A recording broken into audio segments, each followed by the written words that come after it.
Assalamualaikum warahmatullahi wabarakatuh.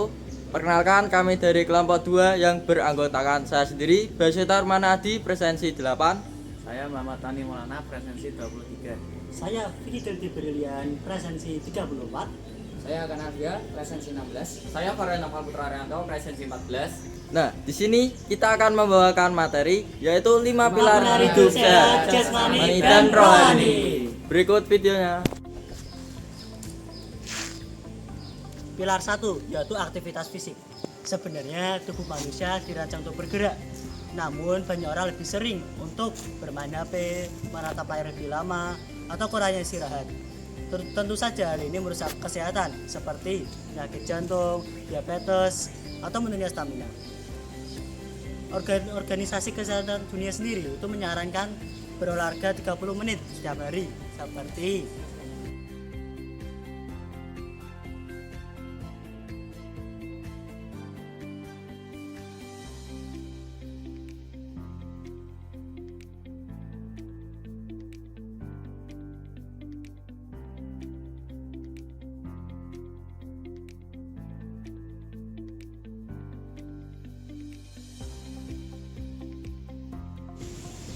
Nah, itu dia untuk pilar ke-1 yaitu aktivitas fisik. Selanjutnya yaitu pilar kedua, nutrisi seimbang. Saya akan menjelaskan pilar kedua yaitu nutrisi seimbang. Setelah tubuh bergerak, kita juga harus memperhatikan makanan yang kita konsumsi. Karena makanan adalah sumber energi utama bagi tubuh. Jika kita makan makanan yang tidak sehat secara terus-menerus, maka tubuh kita akan terkena dampaknya. Salah satu cara sederhana untuk menjaga pola makan sehat adalah dengan makan makanan 4 sehat 5 sempurna.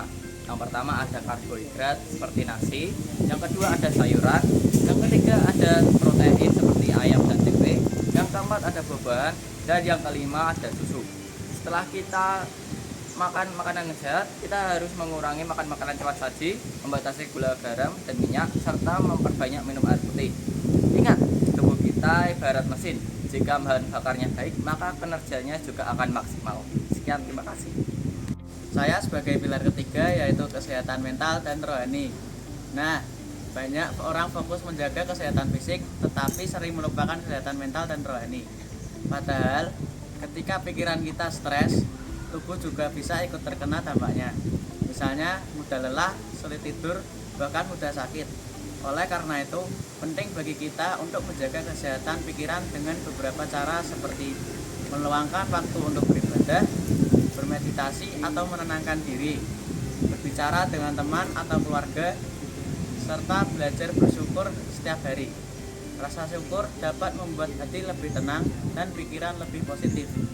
Ketika hati kita tenang, maka tubuh kita juga akan menjadi lebih sehat. Selanjutnya, saya akan menjelaskan pilar keempat, yaitu istirahat yang cukup.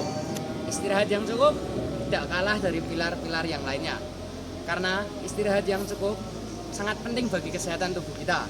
Yang pertama, selain mengembalikan energi pada tubuh kita, tidur juga membantu merefresh dan meregenerasi sel-sel pada tubuh kita.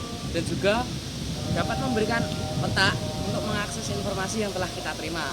Selain itu, kalau pola tidur kita kacau, itu dapat menyebabkan berbagai penyakit yang datang ke tubuh kita. Salah satunya ada TTH, yang kedua ada mungkin migrain, yang ketiga ada leukemia, dan lain-lain. Selain itu, remaja seperti kita membutuhkan tidur yang cukup, yaitu sekitar 7-9 jam. Itu dapat membantu perkembangan tubuh kita dan juga membantu perkembangan kita baik kesehatan tubuh maupun mental. Berikut ada beberapa tips tidur yang baik dan benar. Yang pertama, pastikan pengurangan HP pada saat kita mau tidur. Yang selanjutnya, kita harus tidur pada jam yang sama agar pola tidur kita tidak kacau. Misal, contoh kita tidur jam 9, kita harus tidur jam 9.